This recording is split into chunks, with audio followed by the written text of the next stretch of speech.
Good morning, good afternoon, good evening. Whatever time of day or night you're listening to or watching this, I wish you the best of it. My name's Grant Lamontang. I own multitool.org and SAKWiki.com, and you are listening to my latest project, EDC TV. And with me as co-hosts, because I am boring as anything, are my good friends Chris and Abe. How are you doing tonight, guys? Very weird. Good. And he's not lying. I once watched him make a corpse yawn. I still say that was gas coming out of the body. Okay, so we're still new to this. This is still, only our third episode that we're actually going to let people hear. We've recorded a bunch more that, if these guys don't make the regular payments to me, we're going to see the light of day. Until then, we're going to stick to our topics. Tonight, we are going to be having a look at some of the Chinese knives that are currently on the market and that are really of interest. So, I was thinking about doing something else, but let's just get right into it there. Inky, what have you got to show us tonight? I got a few of them here. Well, pick one and let's get started. All right. Can we pick the cheapest best or the one they like the most? You're the one with the hot date tonight, man. Whatever gets us going. Excuse me. It's not a hot date. It's not even a date. This one, believe it or not, is a But she is hot. Okay, good enough. I got this for $10.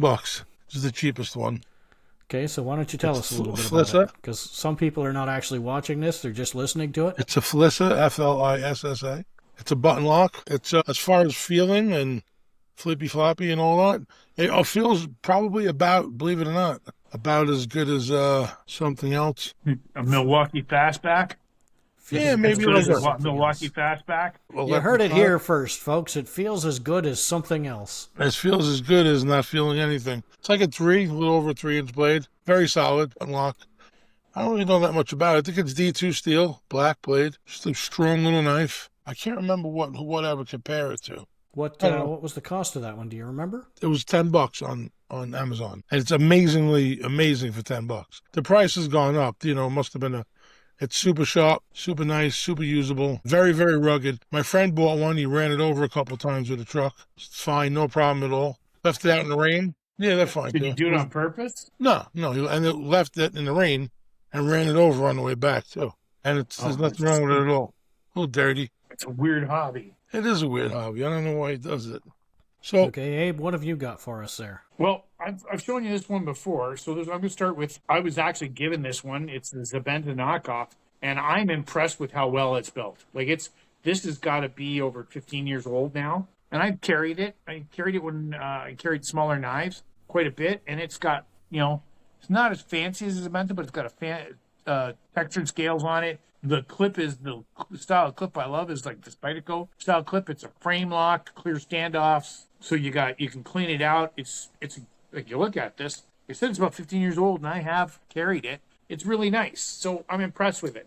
It's Is it made out of titanium like Chris Reeves Sabenza would be? No, it's stainless. It's definitely stainless. But it's just like if you look at it, the frame lockup is good and solid. It functioned really well. I'm impressed with it. I'm like, if you said to me this was an example of the functioning of a Chris Reeves, I'd be like, well, I'd be impressed if that's how they function. And at the price that I got it, which was free, because I think they were selling for $20 at the time. Wow. So that's my first one.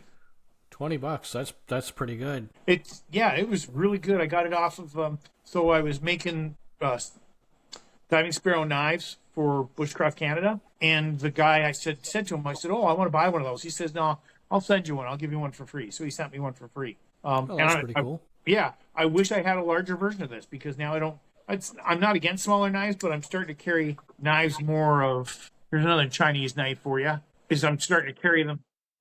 What kind of steel is in that Sabenza knockoff, do you know? So there's this, and this is my Spyderco Bradley. That's made overseas. Do we know what kind of steel that Chris Reeve knife is? You know what? It doesn't really say that I can see. It doesn't got a standard. I think it's 7CR-ish. It's got 710 on it. That's what it says. That's the model number. That's all that's written on it, and then some Chinese letters that I don't read. It's been so long ago since he had it, that since I looked at it on his site. It holds a great edge. It's like, for what it's worth, it's like some of the first Chinese knives I saw were, Timberline. Timberline and Gatco released two smaller knives, small and a just slightly under medium. They never got any large over it, and they were called the workhorse, and they were Okay. $10 a piece, and I was blown away. I said to myself, Abe, you can't, like, because I make knives. I looked at him and said, you can't buy the steel to make these knives for $10. Yeah, probably not. That knife was made by Sanrenmu. So they were great. Oh, you know that one, Inky? SANRENMU. Why am I surprised that you know that one? You know pretty much every knife ever made. You probably owned What half the- of them. The workhorses? That's 710. It's a Sanrenmu. Oh, it's what is it? Supposed to be D2, but I don't think it is. SMU. Mu. Because the emblem on it, I don't know if you can pick that up on the camera. See On the the emblem on it? side, It's Let me just read like that. a flying R. Yeah. No, like this is a good knife. This is, if I had, like, I mean, this is in my when I go back, if I went back to smaller knives, this would be in my rotation. Yeah, they're good little knives. Yeah, Yeah, they are. Let me see what they list the steel ads. Yeah, I'm just trying to look that up right now myself. I don't see yet. It's a model SANREN, like Nancy, MU, 710. You'll find it. HCR13 710. MOV, Yeah. Okay. which is not a bad steel. It's an inexpensive steel, but it's not a bad one at all. It's good. Well, we talked about it. For most of what you're going to do, for most of Yeah. the things you're going to cut, if you can get a Rockwell in the 58 and 59, I don't care what it is. Like, you can have a steel that will go up to 62 or 63 if you want to spend your time trying to sharpen the damn things. But 58, 59, that Rockwell has been the common Rockwell in knives for decades. So as long as you get there, the steel doesn't roll or anything like that. But here, I got a question for you guys. See that spine on that? See the finish on the spine on that? Yep, Ooh. See the finish on the spine on that? yep. Those are pretty damn good, aren't they? Nice and That's tight, no excellent, gaps. So which one's the case? Let me see the backs of them both again. Let me see the other one. So they all have brass liners. K-Sow belly. K-Sow belly right there. What do you think? You don't want to ask. You don't want to ask me that question. Okay, Inky, take a look. I'm going to show you the shield. Rough Rider. Rough Rider, yeah. They Wow, made nice. so everybody knows the story behind these. Well, I figured This company was started by the owner. serpentine, you know? Sorry, The serpentine. Sow belly. So here I should have maybe done a little bit more fair comparison, but this would have given away because they didn't have the same handle material. But that's a case too. Look how nice this is. Like that's a Rough Rider. This was a $6 knife when I bought it. Yeah. I got a lot of those too, those things. They're great. Case is more refined, though. Case is It is definitely more made nice. refined, and I'll see if I can show you. See the edge Yeah. on that one? I've worked on that edge, so that's not really fair. You can tell I've worked on it because of the polished part along just behind the secondary bevel. Yeah. But this used to be the downfall of all the Chinese knives, was the hand sharpened them, and they rotated through the people that hand sharpened them so much, you got some pretty edges because they didn't know what they were doing. Like, they were very stout. Here is the, see how nice that is? It's thin, very subtle. The secondary bevel's done exceptionally well, and it came razor sharp right out of the box. Okay, so Inky, what's your next knife? Let's see what else you got there. This is a little odd, but it's Eafengrow. Funky Well, blade that's funky shape looking. there. I like that. Yeah, it's kind of cool. It's big. Nice size. Kind of 3 reminds me 3/4. of what a Benchmade having an illegitimate child with a gas station knife. Yes, that's There you what go. happened. Nice liner. Solid It- lockup. What was that cold steel model that had the really scimitar-like blade? The Raja? Scimitar. No, it was a folder, and Or the scimitar, there's controversy over the design being borrowed from a custom maker. Do you remember that? And That's not what the the blade scim- reminds me a little of. Not the scimitar, right? Not the scimitar. It's just maybe it was called the scimitar. I'd have to look it up. I've got my other phone around here somewhere. Had this kind of blade or a Persian blade? It was it had a Nice it to just show. reminds me a little bit. It's got a little reminiscent of how the angles changed quite a bit. Look how nice that thing is, the edge. I'm really digging that recurve on that edge. What brand is that one again? This is the Eafengrow. Or Eafengrow. So what's it run? This is a G10. It's all milled out and pretty nicely. You see it? Yeah, like the It's false ve- grind. The false grind's It's really very, nice. very well made for this, you know. So it's got Yeah. thick lines. It's, either 20 or 25, depending on when you get it. That looks like Yeah. a pretty good deal for $20 or $25.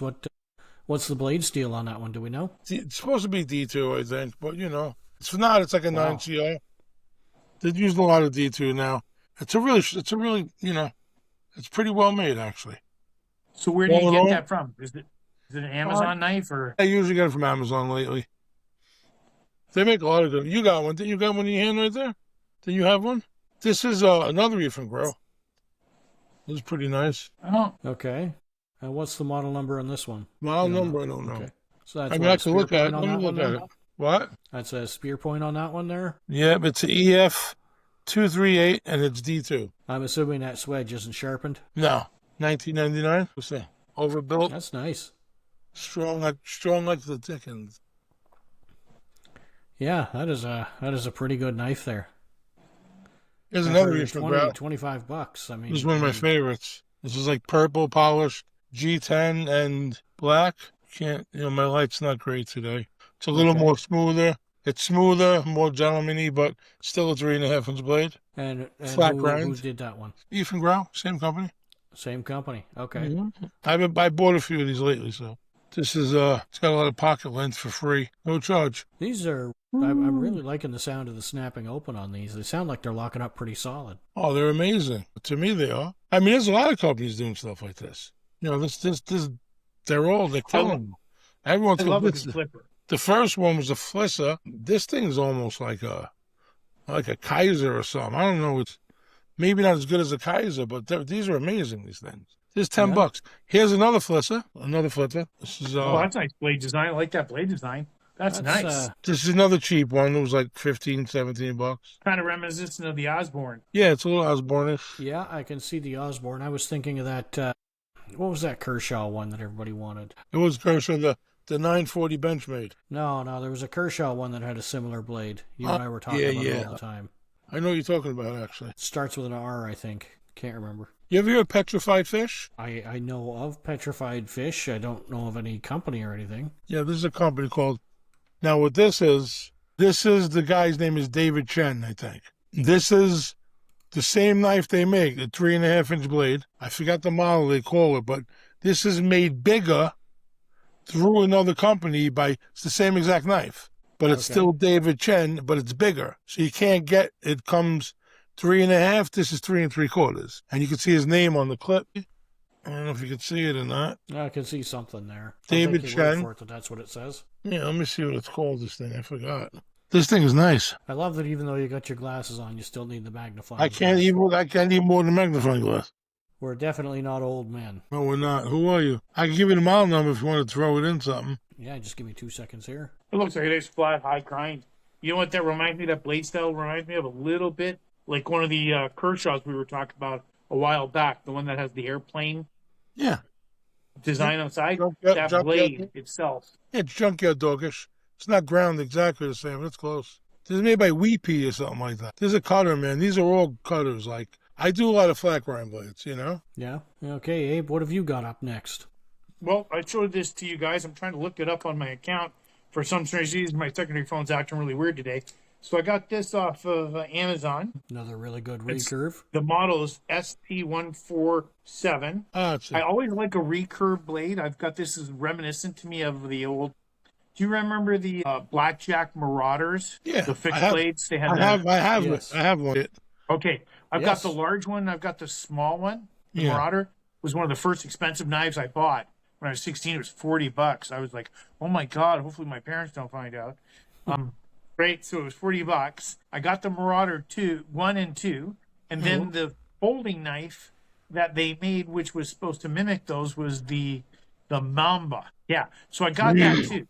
I've got the Blackjack too. So this kinda reminded me of the Mamba. I was a little disappointed because for my hands it's a little small. It'll work, but the action on it for a knife, I think it was like $17. Yeah. Might have been on sale for $17 at the time. For that, it's not great action. It's not like my buck that's got bearings in it, and the buck just rolls. Yeah. But this is not bad. Like, I'm glad to see a flipper on that one because it really looks like that opening hole is far too recessed to be any use. That's made by Sitivien or Sitivien, something like that makes that knife. I think it's Sitivien. Here's the emblem.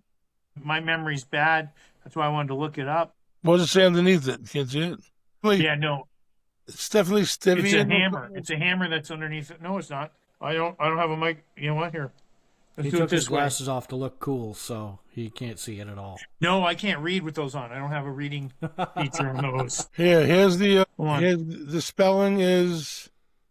I wish it was a little larger. It's Sitivien. There you go. That's the name of that knife. Nice knife. It's a nice knife. I just wish it was a little. If it was a little larger, I'd love it. I just was a little disappointed with the size. The recurve is kind of nice. I think it would have played out better handle wise for me. See, that's kind of small. Played out handle wise for me because I'm off the back of the handle. Yeah, I would It does consider look a little bit that is small. small. It's nice to see something like that with a lot of belly to it, but I kind of feel like I it's have a lot too of small belly. to really take advantage of that. Like it's trying to be a chopper, but it's, way too small to be a chopper, I have a lot Yeah. of belly. But the beauty of a model like this is when you go to cut stuff, that recurve acts like a pocket, and you can really put some power forward and have more control to stay going straight down instead of trying to leaf off the end, right? Well, you definitely don't have to sell a recurve on me. I actually have a one-handed Trekker Victorinox model that I have modified into a recurve blade. I don't think you can get a better blade shape than a recurve. I like a good recurve. I don't, unfortunately, a lot of the handle designs and everything I get I tend to do a little bit more. Here's the Spyderco Taiwanese one. It's the Bradley model. And I tend to get a lot more straight edge in handle designs that I like. And nobody tends to do the recurve stuff that much for me. Yeah. What's that called, that model? Do you know? This is I know it's a Bradley design. It's not a Gale, right? Let me look here. Once again, I find myself kicking myself for having sold my my Kershaw baby boa from Ken Onion. I mean, it was extremely tiny, but holy crap, what a nice little knife that was. I got to get another one of these days. If anybody listening has a Kershaw baby boa they'd be looking to dispose of for a reasonable price, I'm going to just pop the email address up right here. It's EDC TV at, you know what, I don't even remember what it is. EDC TV at multitool.org. You think after 20 years of running that website I'd remember what it was, huh? So this is yeah, you know what, dude? This if you meant this to be any kind of a money-making venture, I can see this is going to break you with all the knife buy-in. I'm But that's not a good sure thing. which part of owning a website entitles me to any kind of money whatsoever. At least not from what I've seen. Yeah, see, this one's problematic right now because there's a little bit, again, it's one of those steels that it's got a little bit of rust on it. So even when I took a picture of it, it looks like Dayton Bradley with this Texas symbol in between. What's And, it for, Bradley? It's CPM M4. That's the steel. But it's like the it's like my paramilitary, my sweaty day in the summertime. It just rusts the living out in my pocket. Oh, yeah. Literally, about Can I see it 200 again? yards this way is the ocean. So, yeah, I get you on the rust. That's carbon fiber, right? Yeah, it's got a carbon fiber on it. Was like a 3.5, 3.6 the blade? 3.5 inch? Well, it's closer to 4. Is it? Yeah, probably because it's my hands. One of my hands measures 4.5, 4.5, and the other one's like 4.2, and I've got it creeping up there. So I'd say it's around the 4 range. I just don't have my tape measure, unfortunately, with me. Oh, wait a minute. I can tell you right now. Give me 1 second. Let me guess. You've got a Leatherman with the ruler printed on the handle? Victorinox. Even better. Okay, so let's do it this way. It says, well, yeah, about 3.75. Let me see. Can you show it to me, the whole thing? I'll really get. You got to go way back. Pull it back there, Abe. I want to see the whole thing. Just turn it up a little bit. The other way, up. The other up. Tip up. Tip up? Okay, there we go. That helps. It's not coming in my. Only pieces of it are getting in my camera. Can you turn it more that way, tip up, so I could see the way the top of the blade goes? I'm lost. There, in front of my face. Is that good contrast right there? I'd say it's probably the Gale. The Gale 2 or something like that. But that's what it is. That's a good knife. It's an expensive knife. Yeah. Yeah, I'm a little disappointed with the rusting. M4, that's a drill bit steel. So Yeah, it used to be cool. a popular drill bit steel. It's definitely So, cool. Yeah. It's I nice don't knife. know why I can't get on the Amazon to see the stats on the other one, but Breaker. Can I get a radio check? Yeah, I can hear you. What else have you got? Have you got something else to show us there, Inky? Nah, I think I showed you guys those are some everything. nice knives. I wouldn't want a link Everything- sent to me. You can text me the link on the 2, the one that had the scimitar look to it. Yes, you have had. Bless you. The what look? Bless you. Cemetery. Thank you. Cemetery look, you said? The scimitar look. Looks like a scimitar. You know, it had the sway back clip point, Yeah. right? The clip point wasn't straight; it had sway back to it. Yeah. All right. I've got one of my favorite carrying knives. It's somewhere on this table. It's a Cold Steel Pro Light with the drop point to it, and I never managed to get this all serrated version to it. And I actually love that knife. That knife, our friend Eric Doldishin, he had one. One day he was opening up a package of hot dogs at a scouting event, and he almost sliced through his tendons. That's how sharp that knife was. It's a good knife. Sorry, not because it hurt my friend, but because it just goes to show you how well the blade was ground. It was thin and sharp and just lethal. Yeah, I can see him doing that. He was going fast. Trying to keep up because, you got teenage boys or scouts, and those things if you're not quick with the food, they'll devour each other. They're just ravenous. Yeah, they'll eat it while it's still in the package. So he's slicing, and he went too fast, and he went right through the package into his hand. He had to walk around with a cage on his hand for months till because he nicked the tendons. Till the end of the tendons and everything healed up. I did something far stupider than that, and almost cut off this little finger right here. And the worst part is I had done it at work, and I don't have a suitable knife here to test with or to show you. It was a Cold Steel Voyager, the original Tanto series. This is definitely late 90s. And I was having fun flicking it open while I was working in the office. And I got it about halfway, and the half stop, stopped the blade from going the rest of the way. So I decided to grab it like this and snap it open. But it snapped closed instead, and it went right in between the two bones, right into the joint, and probably cut almost, I would say, at least a third of the way into the knuckle. Nice. And so, of course, I didn't want anybody to realize how stupid I was or what I had done, so I very quietly put the knife away and grabbed a couple of fast food napkins that I had lying around, wrapped up my finger, didn't make a sound, told nobody about it, but I'll tell you, it was probably at least about a year before that finger stopped hurting after that. Long after the cut had closed up, it, if I brushed it against something, the pain was unbelievable. Nothing beats that.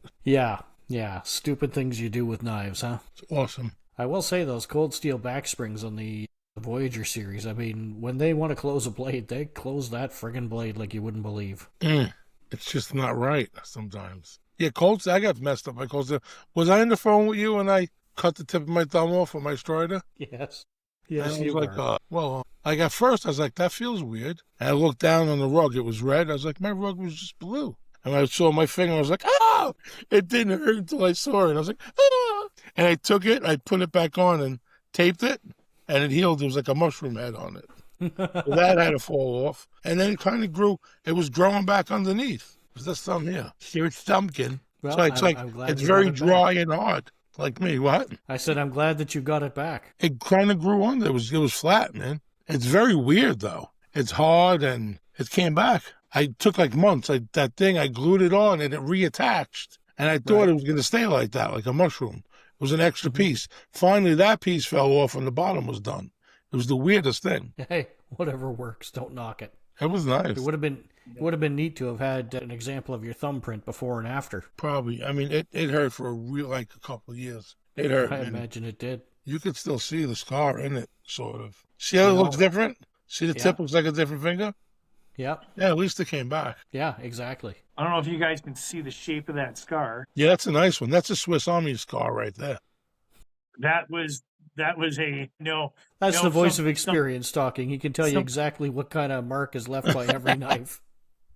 So that is the result of the skin from here to here being cut right off. You're so lucky. And then the reconstruction surgeon slowly pulling it up. That's why when you look at this finger, you can see the difference. Yeah, it's like a bad rug.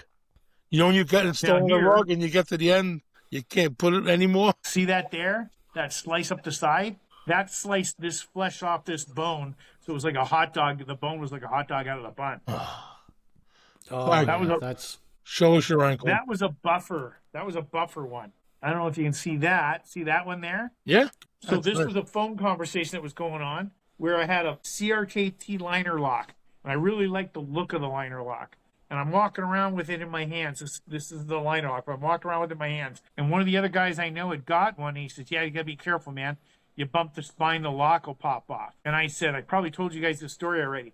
I said, really? So instead of doing it the right way, which is put it on the table and hit it with a book on the back, I went like this. Bam! And I hit it, figuring I was out of the way. And it slipped. And it rotated in my hand. The blade came down and went, and I could see the tenon. It opened up. I could see the tenon laying on the bone and everything like that. And I was like, the first word that came to mind was, like, not freaking out, not scaring. I was like, so, yeah. I carry large folding knives. First of all, you have big hands, and they have bigger handles too. And a longer knife is good for the most part. Sometimes you can't use a longer blade, but there's always Swiss Army and classics and all the other stuff we have. But, well, you are a pretty big guy there, Inky. What? How tall are you? 6'2", 6'4", something like that? Yeah, almost 6'2". That's all. 6'2", yeah. So you're a pretty big guy, so you would need a good knife in that, you probably got hockey mitts for hands. Yeah, I got big, really big. Yeah. See, I've got tiny little hands. You like to have big knives? Big knives fit your hand well? What works in your hand? What do you find too big and too small? I don't find anything too big. The only problem with too big usually is too heavy. I don't like too heavy. Right. Like, this is kind of what I like. A little bigger, this thing. So, I don't really grip like that like people do, but I more test it like this. Right. Usually, and just in case, I test every knife how it feels this way. This doesn't feel that great that way. Yeah, but you look really cool opening your Amazon packages in the reverse grip. Yeah, I wouldn't even do that. I usually don't even flick them all. I'll set people around. I won't even I'll kind of half flick them and shake it out, Depends on who's around. But down where I live now, people aren't scared of knives like they are in like New York. Well, I wouldn't say New York, but people are sheepy, I would imagine where you're at now, people are more accustomed to see pocket knives and things like that out in public and everybody carrying that sort of thing, would it not? Yes, but believe it or not, you'll get more people like double take you and less with a gun. They're a little bit more not shocked, but a little bit more, with a knife when they see especially something big like. Right. Or with guns, they don't even blink, down here, dogs walk around with guns. They bark. When they're done barking, they pull their guns out and point them at you. Now, do you need a CCW in your state, or is that just for pistols, or how does that work? No, you don't even need it for pistols anymore. They just changed the law January. You can conceal carry, you don't have to register it, and you don't have to have a concealed carry. So I could buy a gun from Fred, put it in my pocket, I'm good. Interesting. That's what they say. So what about you, Abe? Inky's got some big hands and likes big knives. What's your thing? I got a 4.5 wide. So if you look here, this one here is a little too small for me. I'm off the backside. That's true. Right? And I'm right up against the guard / flipper, because most flippers when they come around act as a guard. But here, if you look at my Griptilian, not a big knife, but I'm on it. Sound. I'm still on it. Right? I'm still on it. So that is such a great sound. Do that again, Abe. So that's a good lock. That's fantastic. I love this. I love a Benchmade. Nothing sounds like a Benchmade. So, but then you look at this one here, right? So if that's also a nice size. So that's why I've switched, because I have the smaller version of the Griptilian, but my hands with the age and everything like that, I want something more that I know I got a good solid purchase on over the distance of the handle, and that's like. My paramilitary, that's definitely, I got plenty of handle there. Yeah. Problem is that people cringe as soon as they see the size of the blade. I have a similar feeling. Right there, that's great. The paramilitary, that's the 1, 3, it's not the 2. Which one is that? The 3, right? Yeah, I think it's the 3. What's the biggest one? The biggest one is 1 or 3. If I'm slipping over here. Whichever one it is, that's the biggest one. That's nice. But here, even the Bradley, the only thing disappointing with the Bradley is the steel doesn't seem to hold net. I don't think the heat, it doesn't hold a great edge. Sorry. It holds an edge, but it doesn't hold, it's kind of short-lived. It's noticeable. Is it M4? M4 is speed steel or something like that, right? Yeah, but it just means they messed up the heat. Yeah, it's usually really good. But it doesn't make it bad. It just, I notice it doesn't hold. Plus the grind, it's hollow grind. So normally you got I've had to work I've had to work on it. So sometimes you can have the hollow grinds where they're like, they come in, they scoop, Yep. and they're finished nice. Or what happens is it's a little too high up. They come in and scoop, and then you get a bulb at the end. So it's really hard to get a good edge on there. The edge-wise, it's not the problem. I think it's got to be the steel because I've had to work on it quite a bit. So we'll have to see. And it did come with, the other thing that bothered me was towards the tip was really bulky. So that I had to thin out on the hollow grind. But you can see it. It's not actually, it's hard for me to show you on the camera. It's not actually straight at the tip. And I haven't bent it. So I was a little disappointed. Now, if you want to talk about big-ass knife, the police model, those things are monsters. I was actually going to say that. I really like the police model. I think it is one of the most elegant knives out there. Yeah. You remember... Spyderco makes a good knife. Oh, sorry, go ahead. No, it's okay, yeah. Spyderco makes a good knife, but what bugs me about Spyderco is when you get into their bigger model, see how far down the top of the clip is from the front? And so that sticks out of the pocket and actually causes, in some cases, like when you, depending on what pocket you've gotten and how stiff the lip is, causes a little bit of this action going on every once in a while. I think they're more aware of that now. Sometimes they think it's not going to bottom out in your pocket, I guess. I hate that, man. I like my knives to be sunk. I'd rather pull them out with a lanyard. That's why I lanyard my knives so much now. I was going to say, I noticed a lot of your knives there have lanyards. That's pretty cool. Are you tying those on yourself? Yeah, I'd rather pull it out with a lanyard. I'd rather see, even though I'm allowed to have it, I'd rather someone just see a lanyard, not a knife in my pocket. And hey, you remember what your favorite Spyderco was, Grant? 30 years ago? I always know it because you made me love it. You made me love you. I didn't want to do it. Was it the native? Or yes. Was it? The what? That was your knife, the native. You loved that. You had the integrated clip. Oh, you had the integrated clip on yours. Remember? I had a terrible native at one point. Yeah. I have one of the Spyderco blue natives that I absolutely love. It's a CPM blade, blue G10 handles, I believe.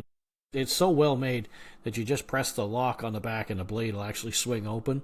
And if you release the lock at the same time, it just snaps into place, and then you can do the same thing to fold it. So I had bought another native, and I think I bought it off of somebody at Knife Forums. As well made as that blue knife was, this regular production one was that bad. It was, I mean, you had to really wrench on that blade to get it open. It would lock, but the fit and finish was terrible. And I don't know if it was a knockoff or if somebody was just drunk on the line at Spyderco that day, but the cut at the base of the blade didn't really match up properly with the back lock.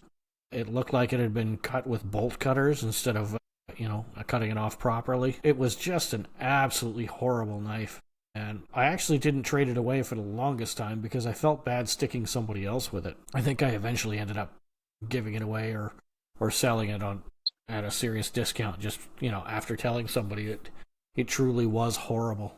But yeah, it is a compact knife design, and it's very robust. I really, really like the native. It's a fantastic knife. The one I remember you having was the integrated clip one. I think it broke, right? Didn't you have one years and years ago? Black, black far end with the clip was kind of part of the handle. Like one of those jammies. Yes, I did. I completely forgot about that. Don't make me tell you what you had, please. It's embarrassing. If anybody would know what I've had, it's probably you.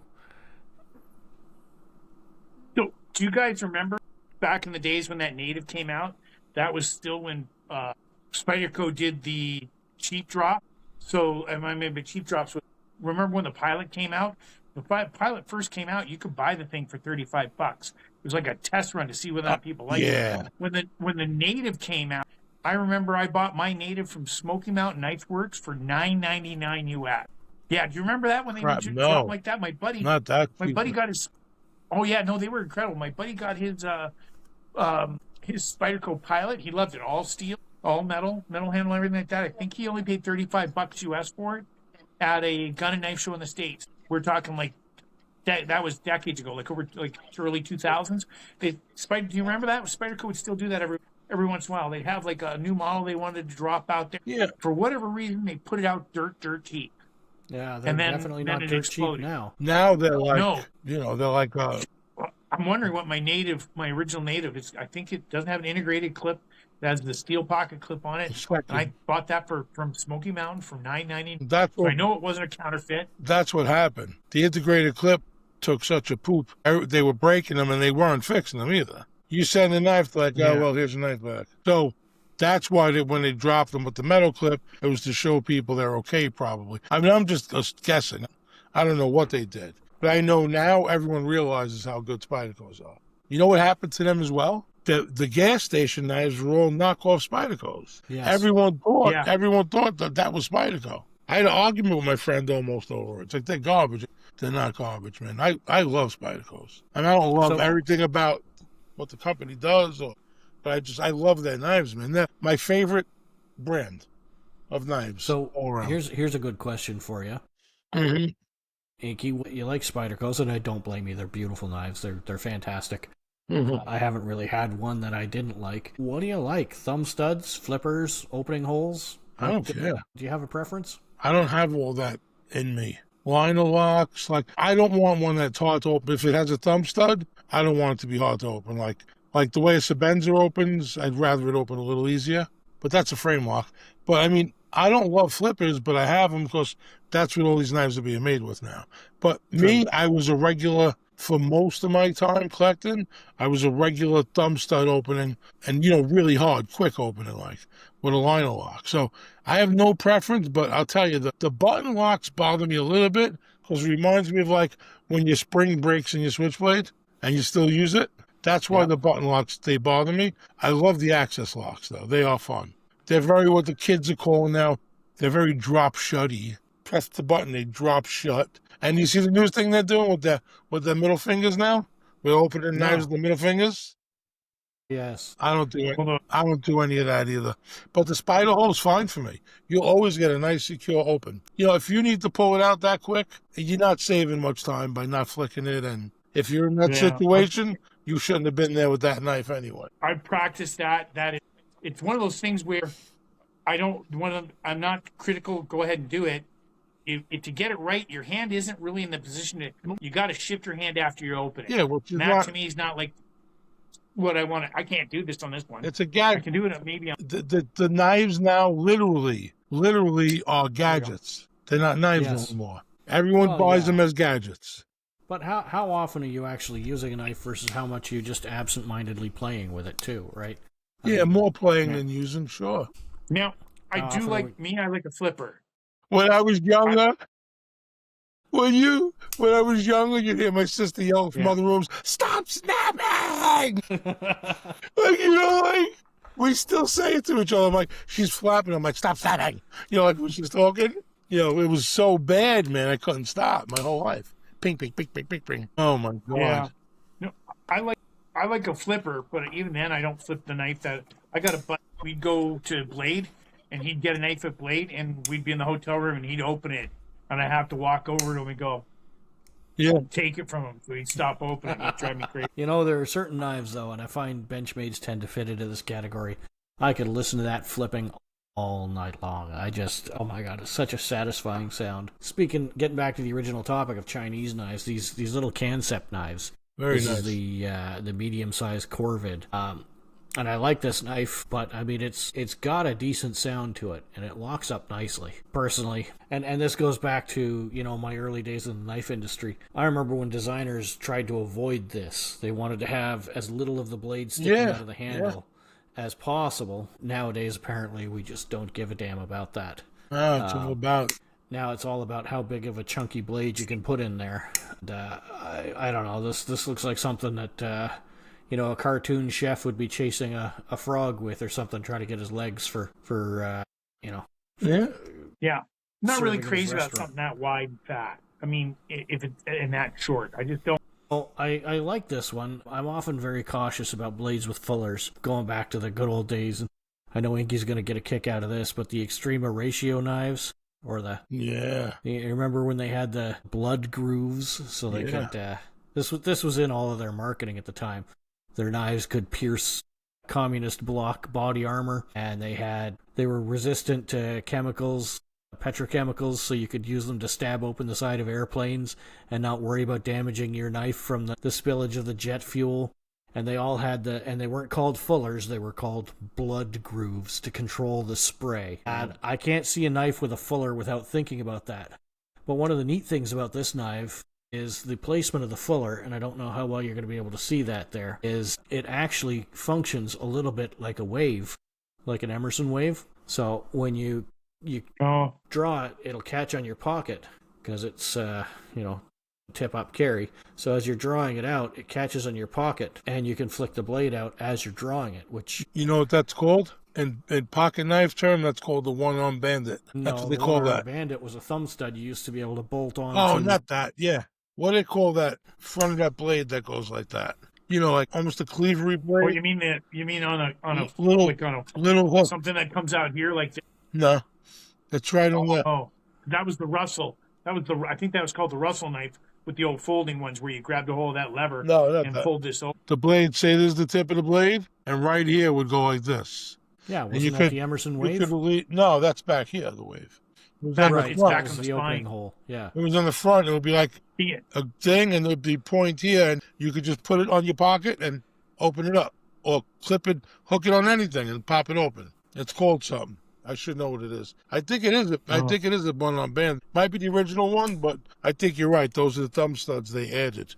I got one in the thigh. I'm going to do a little homework on it. Yeah, I've got a couple of old one-arm bandits somewhere. Yeah, Abe, I found out what I paid for that knife. Which one? It was $20, $19.99. That little took me forever. There. Tell us what knife it was. The Sitivien, right?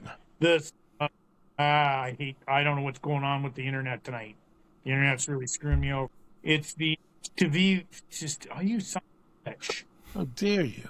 Yeah, it is. Sitivien ST147 folding pocket. Yeah, Sitivien. Sitivien. Yeah. It was $19.99. Got it in July. Sorry, guys. I just wanted to tell you exactly what I paid for. That's good. Yeah. It goes up and down in price. You get it in brown, too, though. Brown and green. Brown, green, and black. Yeah, I'm not... I just really saw that one, and I don't believe it or not, I don't search a lot of knives on Amazon. It is, Grant. I just looked it up. That original blade with that, look up the one-arm bandit, and you'll see the way the front is like that. And that little hook, you can put it anywhere. And you can put it on the top of your pocket, or... They're really cool, but they're kind of ugly. It's like the same, and the funny thing is, it's almost the same shaped blade as the one you got there. It's like a razor-shaped blade always. Oh, yeah, okay. Yeah, no, I know what you're talking about. Yes. It looks like a razor, and it was made for one arm. People who'd lost an arm from the war or something like that. Yeah. So it's basically, it's flat in the front, but there's a little nib right here, cut out right there. Yeah, no, I know exactly what you're talking about. I've seen those before. Well, Boker makes a lot of them. Yeah. Well, Boker's got a lot of them. I remember when we're talking about this, like that's a sow belly, right? Yeah. So it's got 3 blades to it, but it's got 3 distinct blades to it. It's got a utility blade or sheep's hoof. It's got a clip point, and this one has a California clip point on it because it's past half. And then it's got a penknife blade, right? So or a spade blade. No, it does have a spade, right? They're pretty much... is it a spade? Yeah. They're pretty much Stockmans. Yeah, this one's a spade blade. Just Stockmans with a curved handle, but I think they're so much nicer looking. But they're usually a little bit heavier, too. That's the part that gets to me about those. So there's my spade blade, right? Yep. So when I was visiting with Tony Bose one time, and he was showing me a knife that he had put like 4 or 5 blades into, and so this is the actual case. And he said, there's no reason in the world to make a knife with that many blades in it, except for to show you that I've got the skill to do.